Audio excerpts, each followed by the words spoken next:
Okay, guys. So the question is asking you, well, it says Jim made $357 for 17 hours of work. At the same rate, how much would he make for 8 hours of work? So this is sort of like a unit rate. It's not sort of, it is a unit rate. So whenever you have something like that, it tells you something per something else, something for something else, which is really just saying divide. So if I have $357 for 17 hours of work, it sort of fits into this one right here, but it's all essentially the same thing. You would say 357 for $17. So what you're doing when you have any of these is that you're just going to divide, okay?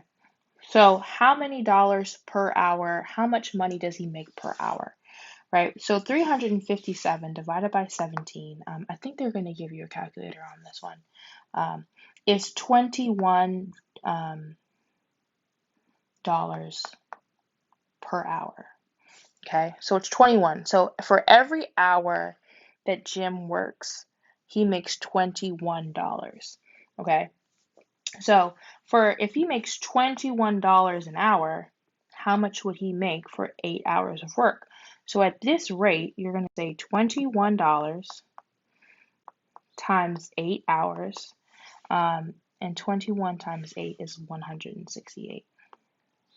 Okay, so all you need to do for this one is identify what your rate is. And I sort of glossed over this at the beginning. So whatever they tell you, so if it's 357 for something else, you're going to say 357 divided by 17.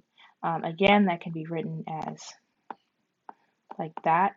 But whatever comes first is the first one. This is what you're dividing, and then the second one is how much you're dividing it by. So what you're dividing, how much you're dividing it by. Okay, so it needs to be whichever way that you're putting this into the calculator or working it out by yourself. That is the first step. You need to put it in one of those two formats to get to the first part of your answer of your unit rate.